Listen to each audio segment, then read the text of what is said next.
Hola a todos, les saludo con el Shalom de Yeshua HaMashiach. Bienvenidos al canal nuevamente. Estamos aquí contentos de poder estar con ustedes, de saludarlos, de compartir este tiempo hablando sobre el Malhut del Mesías. Saludo a todos, ¿verdad? Todos los que nos ven. Siempre les he estado pidiendo que puedan ayudar al canal con darle like a cada grabación para que entonces se vuelva más viral y podamos, pues más gente pueda interactuar, ¿verdad? Al final lo que queremos es llevar un mensaje, llevar una palabra que al final tenga fruto. Eso es básicamente lo que queremos. Les mando un abrazo. Baruch haba Beshem Adonai. Ustedes saben que siempre estamos iniciando ahora con la bienvenida de Yeshua HaMashiach, Yeshua HaEmet, Yeshua HaDerech, Yeshua HaChaim. Así que buenos días a todos y que este día sea un día espectacular. Vamos a continuar con la serie Q. Es una serie que pensé que iba a ayudarnos a para conocer el mensaje original de Yeshua. No sé si se ve aquí, vamos a ver si se ve la Q. Vamos a ver Q nuevamente. De los que han estado escuchando la serie, yo les preguntaría que si ustedes ya se han dado cuenta que hay dichos atribuidos al Mesías, a Yeshua, que bueno, en el tiempo fueron como madurando, ¿no? Madurando. Desde su origen tenemos que indagar de dónde es el origen de los dichos, si son sapienciales o no, de dónde vinieron, si él realmente hacía una paráfrasis o no. Y no sé si usted ya también notó algo, cada evangelio pues tiene su orientación, ¿no? Los que escribieron tenían, yo diría, diferentes objetivos, cada uno quería enfocarlo distinto, y eso es bueno porque eso nos da más evidencias sobre la materialidad del concepto. Entonces alguien que quizás sea tan práctico, dirá, pero ¿para qué queremos tanta cosa? ¿Para qué si simplemente cualquier evangelio lo puedes encontrar? Es cierto. Sin embargo, recuérdense que si son dichos de él, deberíamos de poner mucho más atención, deberíamos de ser, ¿cómo fue lo que estudiamos la última vez? El que escucha mis palabras y las pone en práctica. Y lo que dijimos es, dichosos los que escucharon sus palabras, porque tuvieron la oportunidad y digamos, pudieron elegir entre hacerlo o no hacerlo. Pero nosotros, casi ya 2000 años después, entonces, primero tenemos que averiguar sus palabras, ¿verdad? Y recuérdense que mi teoría y mi tesis, y tengo mucho material para probarlo, todo lo que hago es cabalmente con ese objetivo, probando que las palabras de él las ocultaron, las tergiversaron, les cambiaron, les quitaron, porque los objetivos de los grupos son distintos. Así que tampoco podemos ser tan ingenuos en pensar que los grupos que hablaron de él, todos hablaron de él porque querían hablar del Mashiach judío. Y uno de los grupos más interesados en tergiversar la verdad es la iglesia. Así que perdónenme usted a cualquier iglesia que vaya, pero cualquier iglesia que vaya debería preguntarnos de dónde sacó su concepto, por qué hace lo que hace, basado en qué, ¿verdad? Yo lo he dicho mucho, ¿a qué Mesías? ¿No?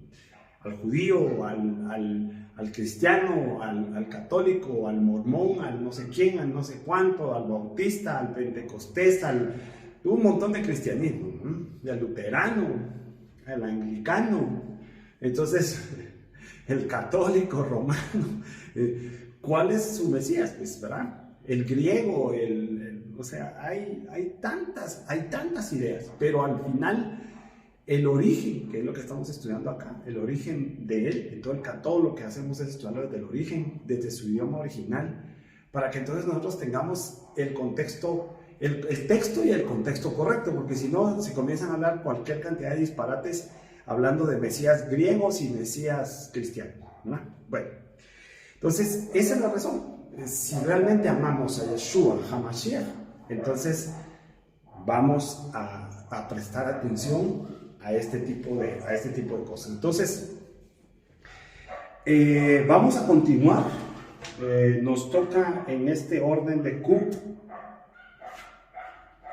Q le titula La fe del centurión en la palabra de Jesús, dice. El texto que vamos a estudiar es Q7, fíjese, Q7136. Q7136. Y dice, y cuando, fíjese, yo le he explicado lo de los papiros, ¿verdad? Así dice, y cuando terminó estas palabras, entré en Cafarnaúm.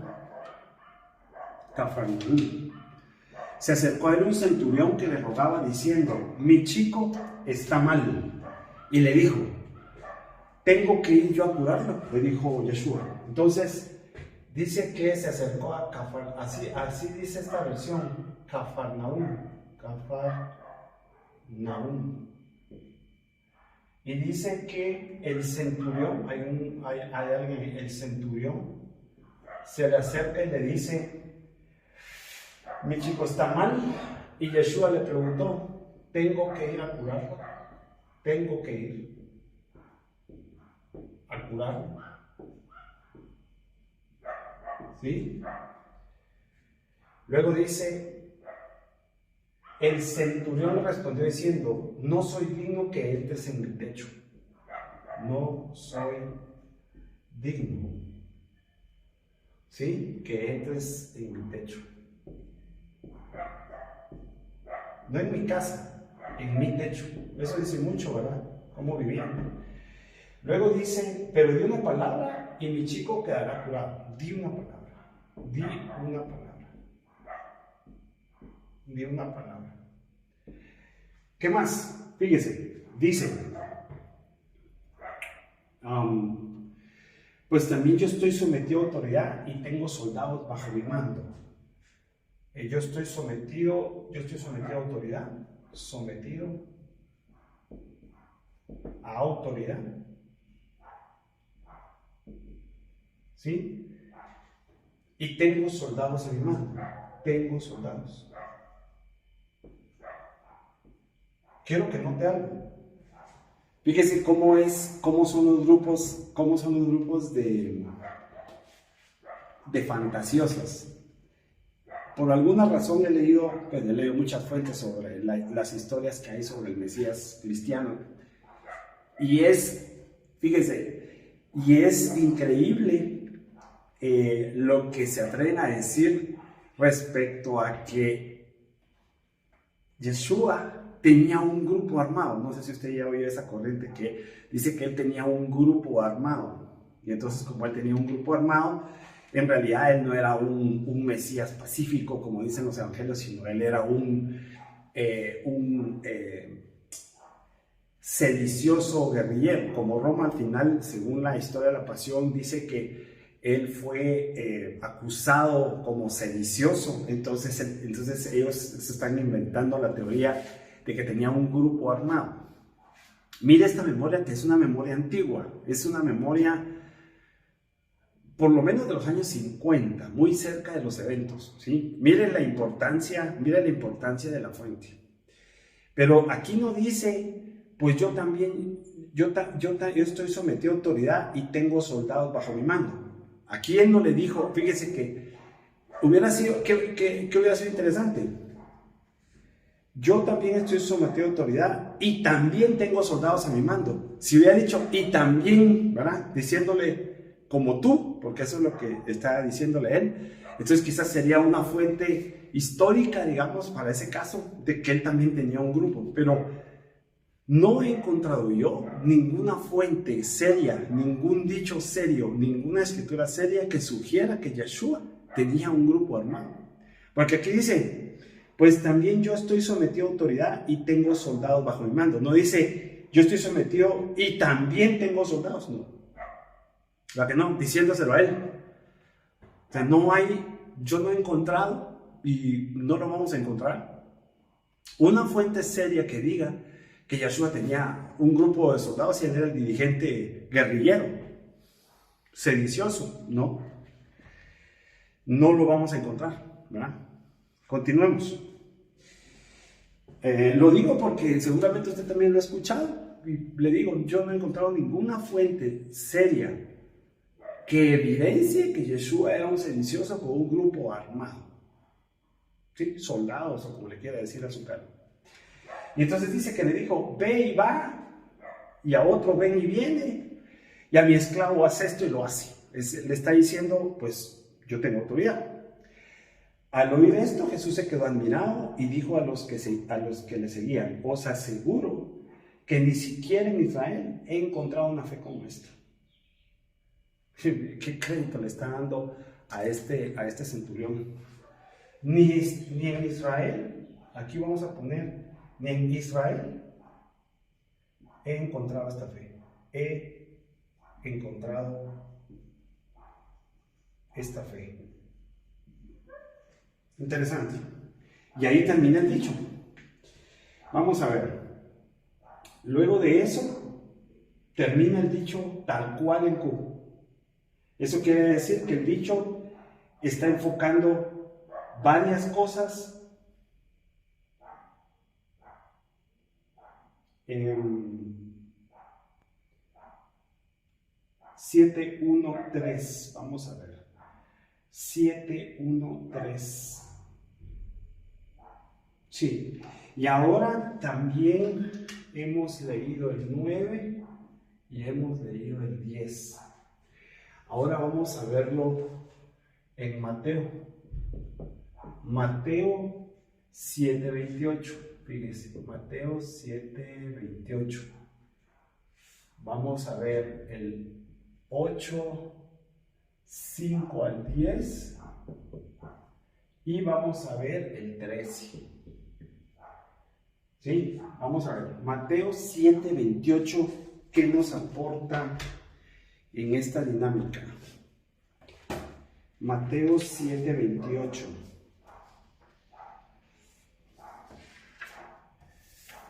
Dice, ocurrió cuando terminó Yeshua estas Dabar Torah, la gente estaba admirada de su Torah y su halaja, es decir, su enseñanza, su conducta, ¿sí? Luego el 8:5 dice, al entrar Yeshua en Cafarnahum, se le acercó un centurión que le rogaba diciendo,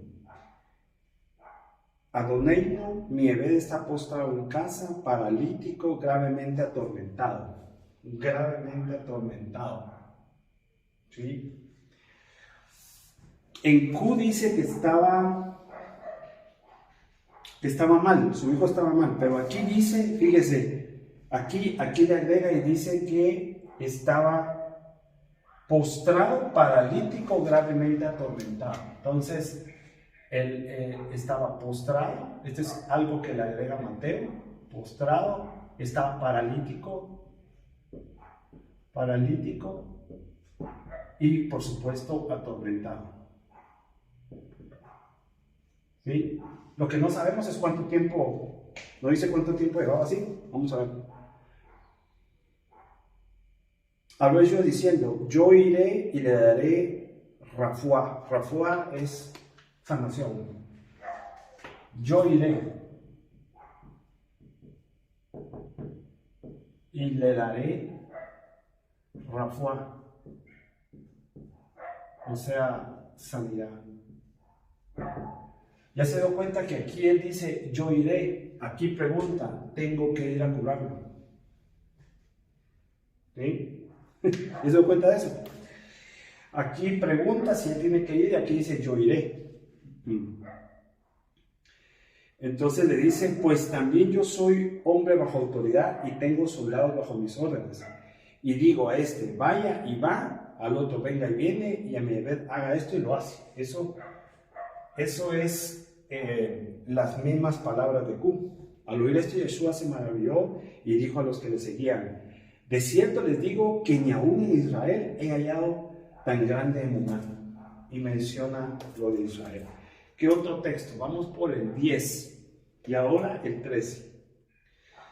Y dijo el centurión, vete, y como usted tuvo fe, digamos confianza en su fe, que sea hecho, y su bebé quedó sano en aquella misma hora. O sea que aquí en Mateo menciona que por la fe, por la confianza de este hombre, el joven quedó sano. El joven quedó sano. Esto no lo tiene Q. Y Q no, digamos, Q termina alabando la fe del centurión respecto a lo que hay en Israel. Pero Mateo va más allá y Mateo dice que en el 13, y como usted tuvo fe o confianza, con fe, que se ha hecho.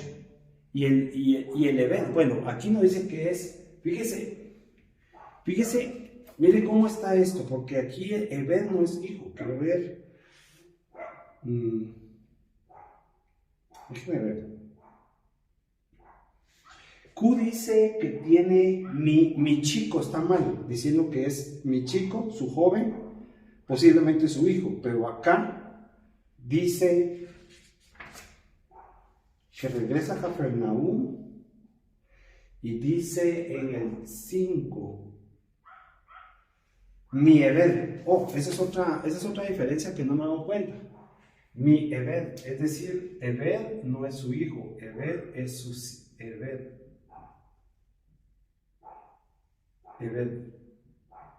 Ebed no está hablando de su hijo. Ebed es su siervo. Vamos a corroborarlo. Deme un momento, vamos a corroborarlo si estoy en lo correcto. Tengo entendido que Ebed es su siervo. Exactamente. Ebed es el singular de Ebadim, siervos, servidores, ¿verdad? Bueno, de hecho, siervo es traducido como esclavo. O sea que de Q, fíjese, Q dice que hablaba de, voy a ponerlo acá, un centurión relacionado a su chico, dice, así, o un joven, a su chico, pero este chico puede ser su hijo, según lo que yo entiendo de las palabras de Q, pero este dice que es un esclavo. Un esclavo. Miren qué cosa más fuerte, su esclavo. La pregunta que yo me haría es, ¿qué tanto amaba este centurión un esclavo? Como para ir entendiendo si es un esclavo o es su hijo, porque lo entendería el hijo, que vaya y se arriesgue con Yeshua. Ahorita le voy a decir por qué, dando un poquito de contexto, se arriesga con Yeshua. Porque si fuera su hijo, entendería que toma el riesgo de ir con un rabino judío, ¿sí?, a pedirle algo. Entonces, ya este dicho es bastante diferente al que encontramos en Q. Aquí es posiblemente su hijo. Aquí Yeshua pregunta si él tiene que ir. Y aquí termina Yeshua diciendo, enfoca, digamos, contrasta la fe de un pagano gentil, ¿sí?, respecto a Israel, Israel que debía tener fe. Lo está contrastando. Mientras que aquí termina el dicho, la narrativa, ¿verdad?, porque es más que un dicho. Es lo que le decía Q. Q no solo tiene dichos, sino tiene porciones como estas. Aquí termina hablando de confianza, la fe, y este joven, en el 13 dice literalmente Ebed. El 13 dice, fíjese, su Ebed quedó sano en aquella misma hora, su esclavo. Entonces, esclavo no es lo mismo que si entendemos que aquí estaba traduciendo como hijo. Y aquí, efectivamente, sí menciona, digamos, lo de la fe en Israel, ¿sí? Pero no termina ahí, sino que lo sana. ¿Sí? Yo iré y le daré Rafa. Pero en el ínterim sabemos nosotros que no fue, porque dice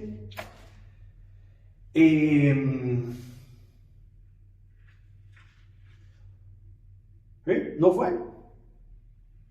fue. Simplemente conforme a su fe quedó sano el esclavo.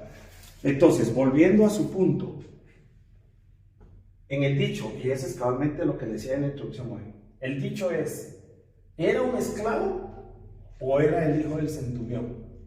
Eso es lo primero. Lo segundo, aquí dice Yeshua, yo iré. Aquí dice, tengo que ir. Eso es diferente. Y aquí menciona, este es un agregado de Mateo que no está en el dicho original, que solo porque él creyó que él lo podía hacer, quedó sano. Ahora le pregunto, ¿qué cree usted? ¿Qué cree usted sobre si este dicho que es más antiguo es el dicho original y de las cosas que aquí se han agregado? Aquí está haciendo énfasis en la fe del centurión, digamos, en la clase de fe, digamos, la clase de fe. Y aquí está hablando, el énfasis termina en, no un reproche, pero sí poniendo en evidencia que Israel no tiene una fe como la tiene este hombre, ¿verdad?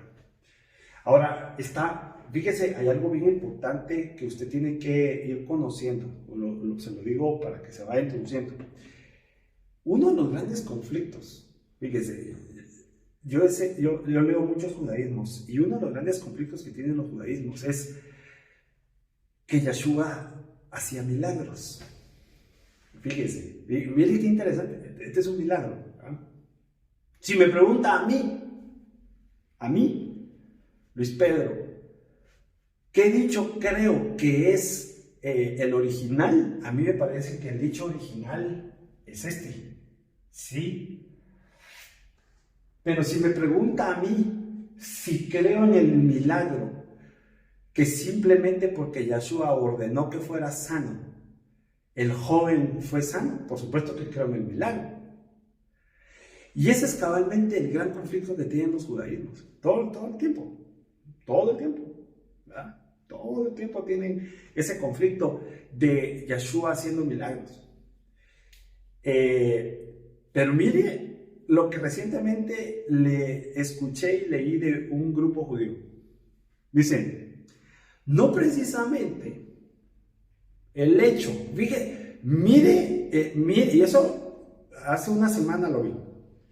Y es un grupo de judíos que se encargan de desacreditar a Yeshua.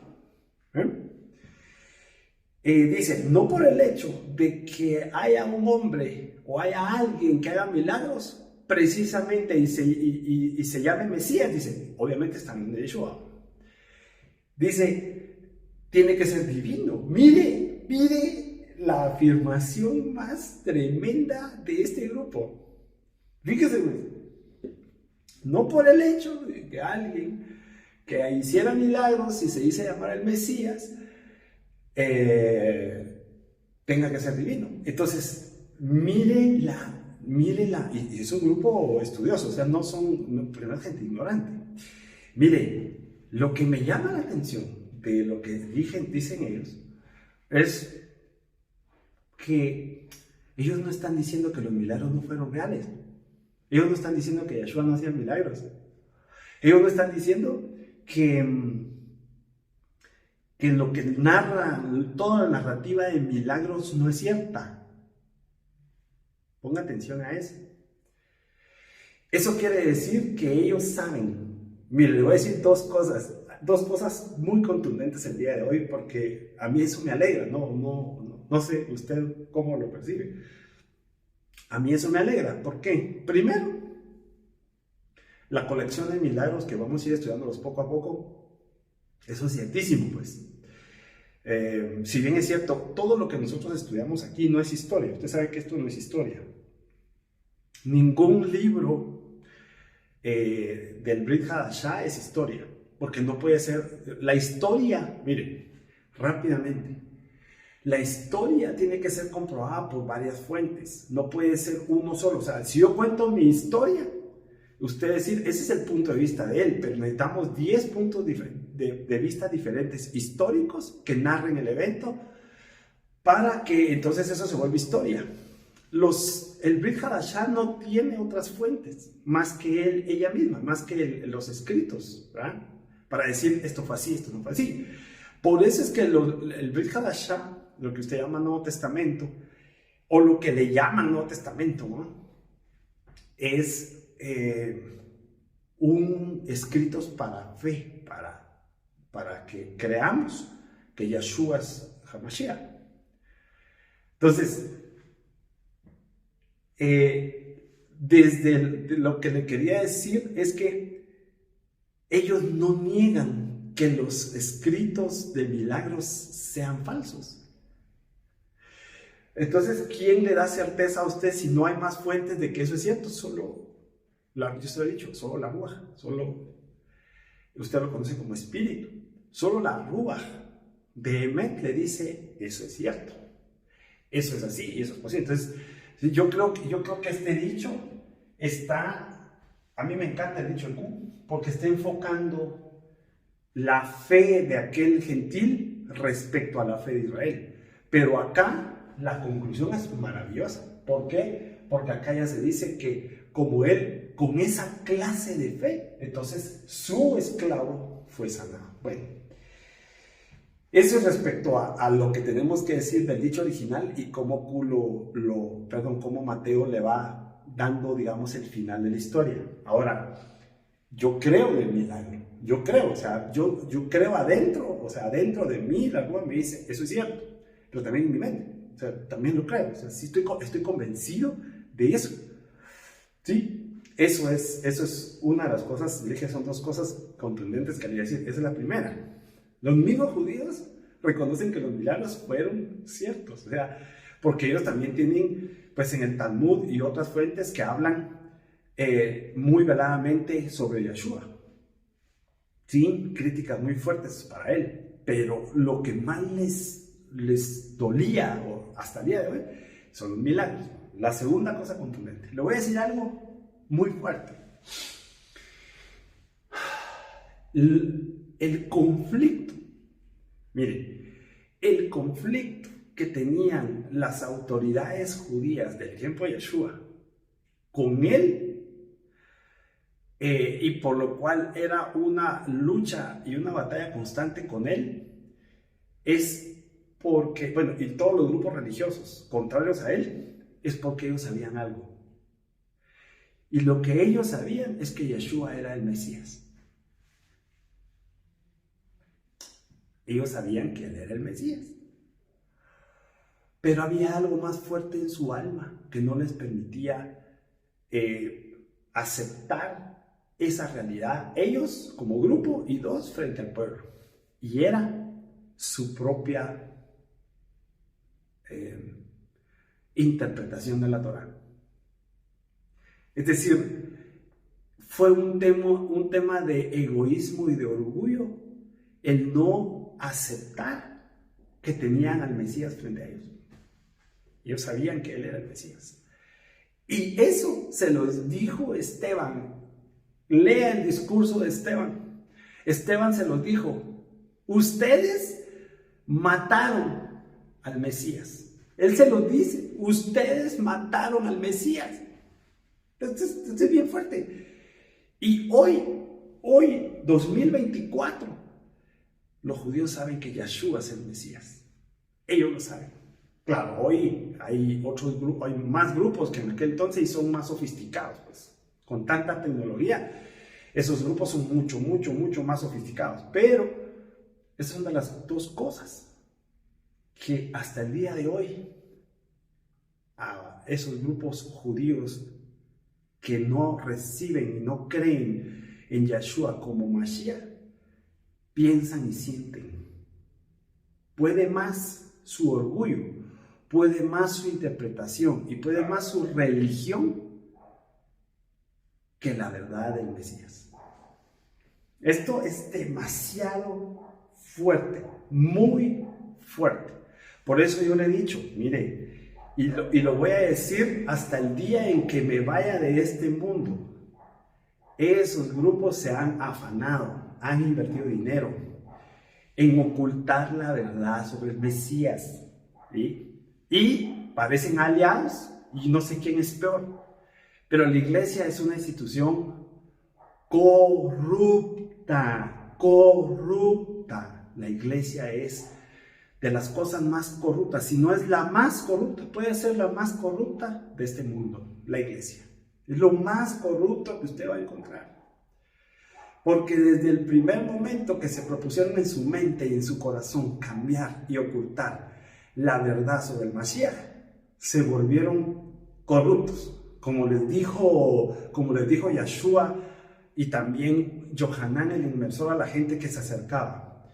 Generación de serpientes. Yo lo puedo decir con categoría de lo que yo conozco del Mashiach. Y le diría a toda esa gente de la iglesia, toldot de la serpiente, que ha ocultado la verdad del Mashiach. Toldot de serpiente. Los antepasados pertenecen a la serpiente. Dice, y les diría, ¿quién les enseñó? Como les dijo Yohanan a la gente que se acercó al Jordán. ¿Quién les enseñó? Les preguntaría yo. ¿Quién les enseñó? ¿Quién les enseñó a negar al Mashiach? ¿Quién les enseñó a cambiar sus palabras? ¿Quién les enseñó a ocultar la verdad de las palabras del Mashiach? ¿Quién les enseñó? Entonces, por eso, con lo que conozco del Mashiach judío, el verdadero Yeshua, les diría, toldot de serpiente. ¿Quién les enseñó? Que son dos grupos que hasta el día de hoy se han esforzado en ocultar la verdad. ¿Sí? Así que, si usted me está escuchando y usted tiene una fe inteligente y está abierto a escuchar las verdades del Mashiach, ¿verdad? No lo que dice la iglesia, porque la iglesia ya sabe cuál es su objetivo. Y vean, rápido, me desvié 2 minutos de esto. Su objetivo es poder y dinero, poder y dinero, poder y dinero, poder y dinero. ¿Sí? Y analícelo, piénselo, véalo, como lo vimos también, ¿verdad? Ciegos guiando a ciegos. Ciegos guiando a ciegos. Muy bien. Continuamos. Y volviendo a Mateo, acá les diría, miren, ¿por qué este hombre quería tanto ¿por qué arriesgarse? Es que hay algo, a ver, es que hay algo. Cuando él dice, yo no soy digno que entres en mi techo, ¿por qué le dijo eso? ¿Por qué le dijo, yo no soy digno? ¿Sabe por qué? Y él está diciendo, yo no soy digno que entres. Es decir, lo que le está diciendo es, mira, yo no soy judío. ¿Sí? Yo no soy judío. Yo soy gentil. ¿Sí? Soy romano. Eso es lo que le está diciendo. Entonces, como soy un judío, no debería de entrar en la casa de un romano. Es decir, ¿se recuerda cuando hablamos de los publicanos y de los gentiles? Entonces, un judío no debería entrar a la casa de un romano.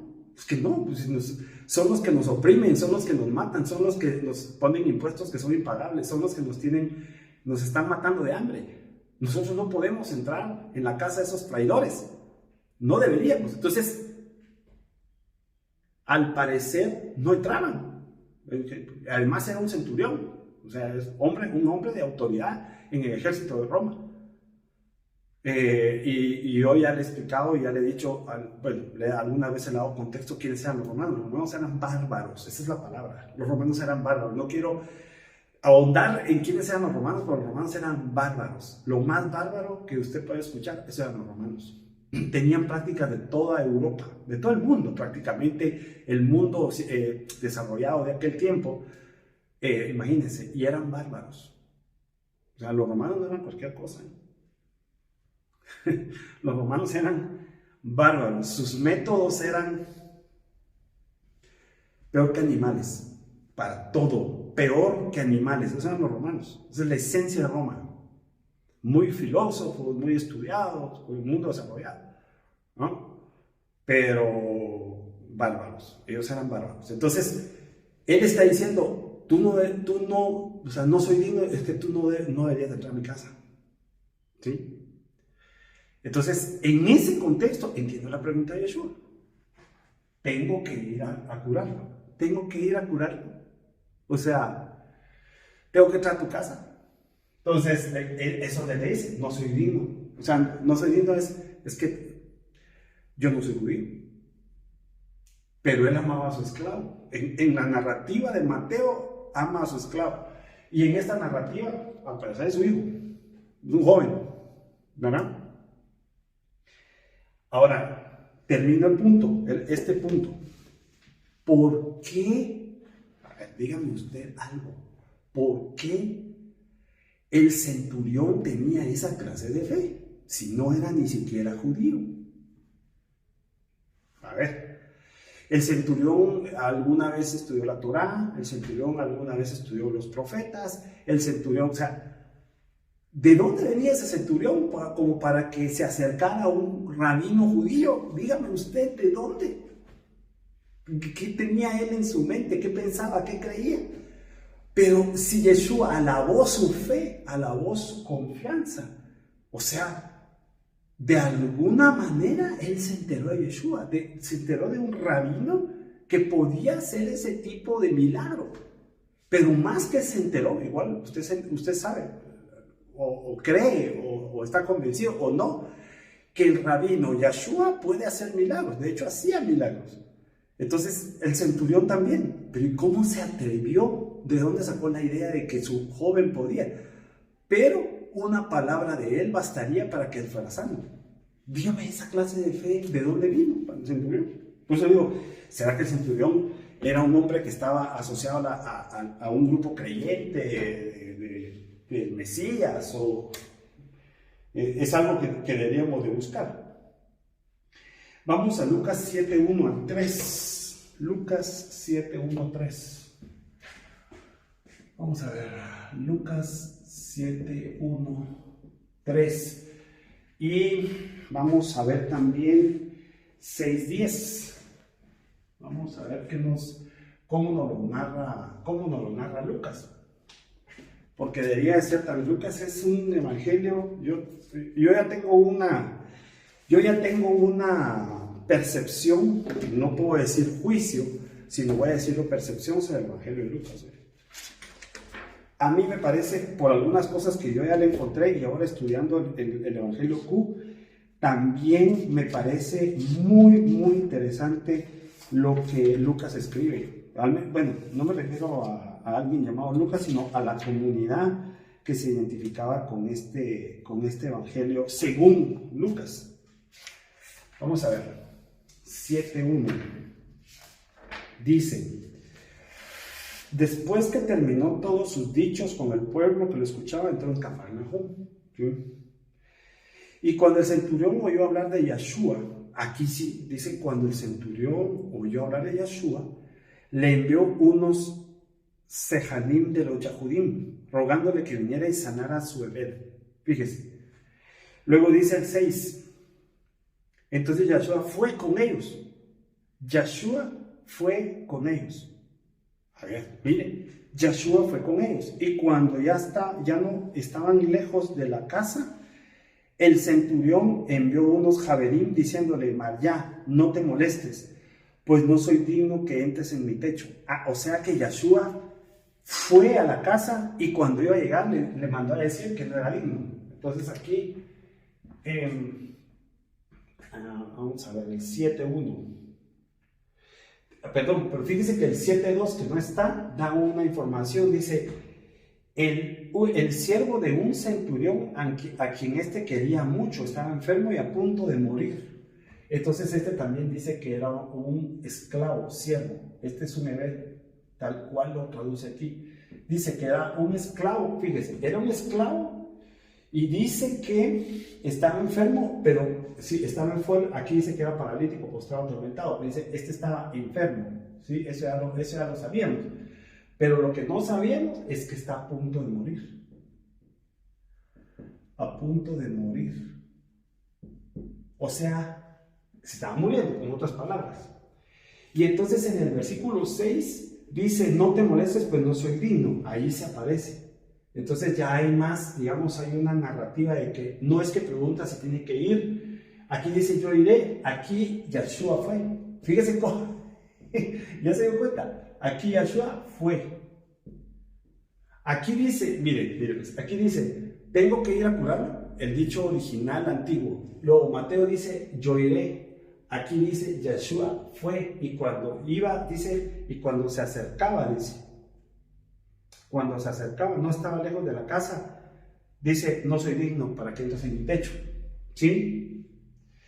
Y entonces dice, por lo que ni aún soy digno de presentarme delante de ti, pero si tú dices tu palabra, mi bebé será sanado. Eso en el dicho original no está, si tú dices tu palabra. Entonces, en el 10 dice, al regresar a la Bait, los que habían sido enviados hallaron sano Lebed que había estado enfermo. ¿Sí? Y en el 9 dice, al oír estas cosas, Yeshua se maravilló de él y volviéndose dijo a la gente que le seguía, les digo que ni aún en Israel he hallado una gran emuná. Y entonces aquí termina con que el Lebed, fíjese, el Lebed fue sano. Cuando regresaron, dice, así lo narra Lucas. Y yo insisto, dígame usted, ¿por qué Yeshua alabó tanto a esa vez? ¿Por qué la alabó tanto? ¿De dónde tuvo fe, digamos, esa fe el centurión? No lo sabemos. ¿De dónde tuvo esa fe? ¿De dónde vino esa fe? No lo sabemos. Pero es interesante y por eso le decía, vamos a ver si no hay algún otro, vamos a ver si no hay alguna fuente de Marcos asociada. Déjenme ver. Lo único que nos narra el Q es que Marcos 2.1 dice, cuando entró de nuevo en Cafarnaúm, fíjese, cuando entró de nuevo en Cafarnaúm, que se me perdió el dicho, vamos a ver. Vamos a ver. Se me perdió el dicho, denme un segundo. Vamos a ver. Marcos 2.1, si no se lo voy a tener que leer en otra versión. Sí. Vamos a ver. Un segundo. Cuando entró de nuevo en Cafarnaúm, al cabo de algunos días se corrió la voz de que estaba en casa. Se recuerda que ya habíamos leído este texto, pero el contexto es si Cafarnaúm era su casa. Rápidamente, antes de leer Mateo, fíjese, la pregunta es Cafarnaúm. Cafarnaúm.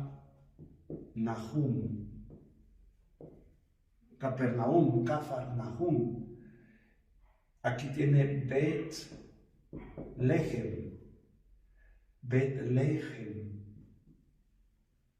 Betlehem. Cafarnaúm, Betlehem. La pregunta sería, ¿Yeshua nació en Betlehem? Primera pregunta. Segunda pregunta, ¿sí? ¿La casa de Yeshua era Cafarnaúm? Yeshua nace en Betlehem, pregunta 1. Pregunta 2.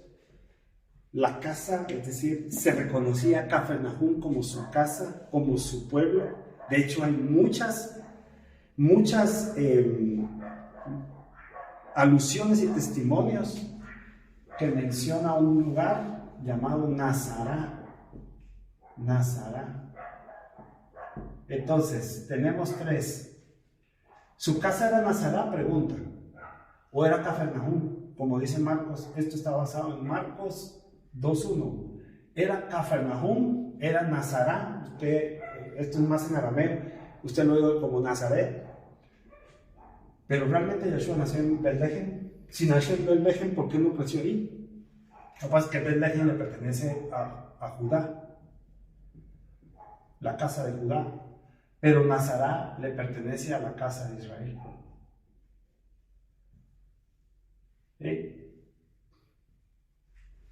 ¿Usted recuerda aquel dicho que dice: yo no he venido sino a las ovejas perdidas de la casa de Israel? Así dijo él. Cafarnaúm le pertenece a Israel. Betlehem le pertenece a Judá. Entonces, entre paréntesis, ¿qué podemos decir que era su casa? La casa de él. Nazará, Cafarnaúm, Betlehem.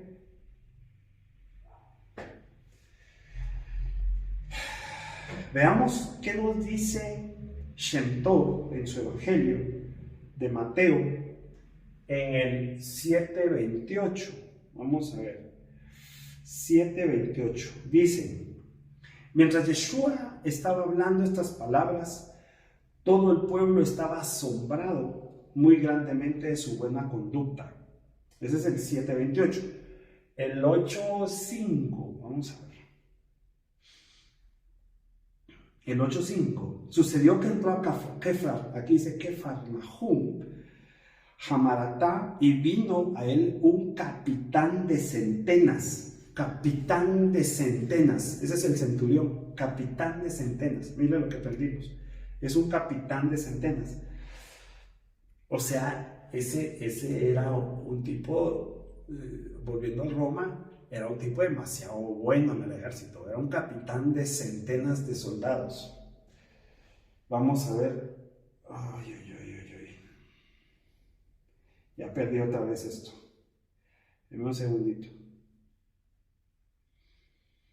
Aquí está.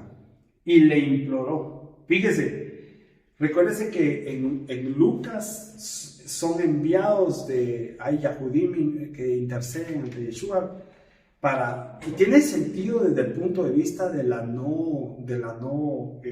digamos, que un capitán de centenas hubiera ido a buscar a Yeshua, me parece extraño. Pero sin embargo Mateo dice así. Lucas pone en medio emisarios que van a buscar a Yeshua. ¿Se da cuenta? Y Q dice que sí es un centurión el que se le acerca. Y Mateo dice que es un centurión. Lucas pone en medio de la narrativa, pone a Yahudim, a judíos creyentes, en medio de ellos dos. Y le dijo: mire cómo lo pone Mateo. ¿Ya vio? Dice: Adoní, mi hijo. Fíjese, mi hijo yace en mi casa con enfermedad de contracción. Mire qué interesante, enfermedad de contracción. En lengua extranjera es parálisis. Si era un paralítico, parálisis. Y está débil con la enfermedad. Allá dice que se iba a morir en Lucas.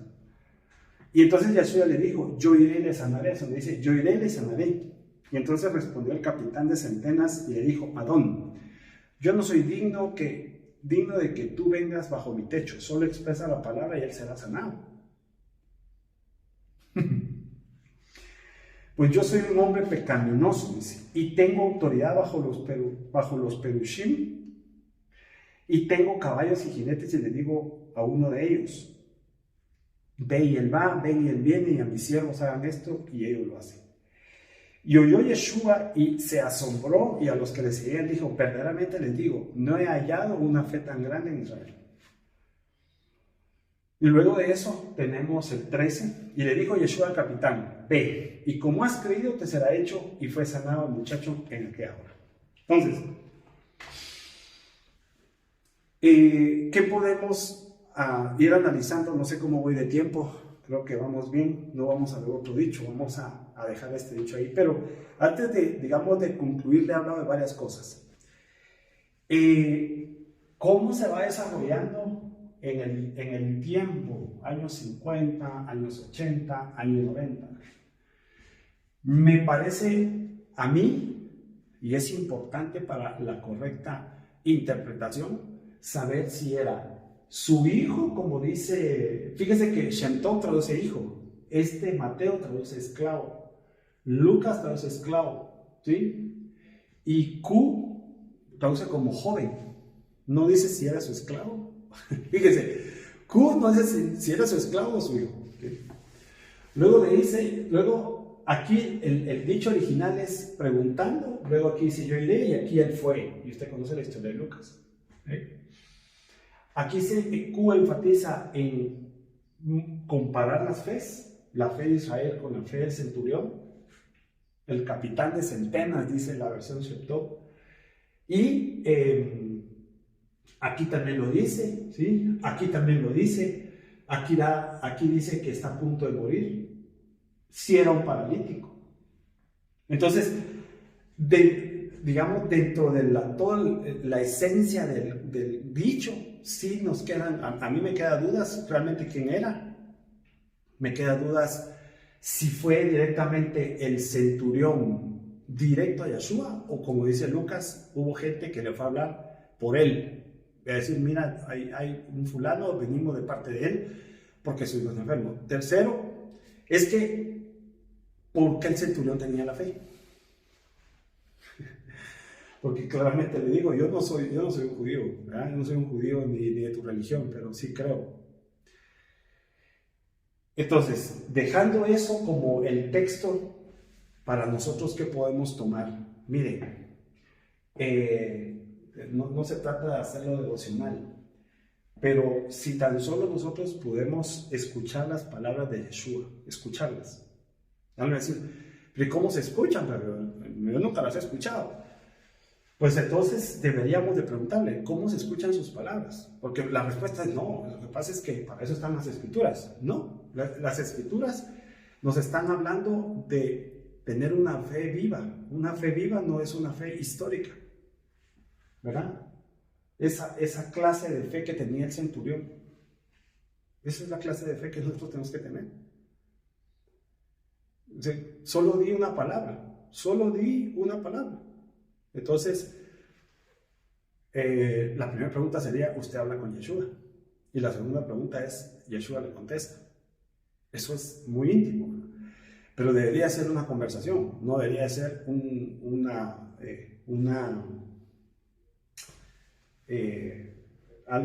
monólogo. Debería ser una conversación con una clase de fe que nos permita escuchar las palabras de él, ¿verdad?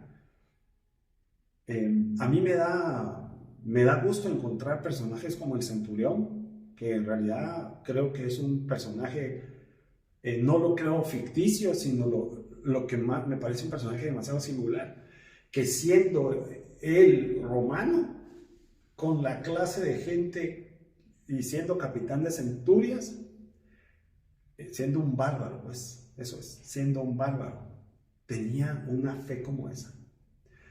Nosotros en el día a día como que nos perdemos un poco y nos olvidamos a quién seguimos, ¿verdad? Y yo sí estoy convencido que si nosotros logramos conocer y escuchar las palabras de Yeshua HaMashiach, estoy seguro que nuestra vida debería de ser orientada en una dirección distinta. Así que vamos a dejarlo hasta aquí. No pensé que el dicho nos diera tanto, pero creo que el dicho ha aparecido cosas muy, muy interesantes. No olvide de la casa de Israel, la casa de Judá. Le dejo esa tarea, averigüe, lea sobre Nazará, Betlehem, Cafarnahum, por qué se dirá que la casa de él era Cafarnahum, de Nazaret, y si realmente él nació en Betlehem, ¿verdad? Entonces, le mando un abrazo, concluyámoslo acá y sigamos estudiando para beneficio de la fe en él estas palabras. Así que le mando un shalom, un saludo de parte de Yeshua, y que sus acercamientos sean conversacionales y que podamos no tener un monólogo, sino una conversación con el Mesías. Nos vemos hasta la próxima.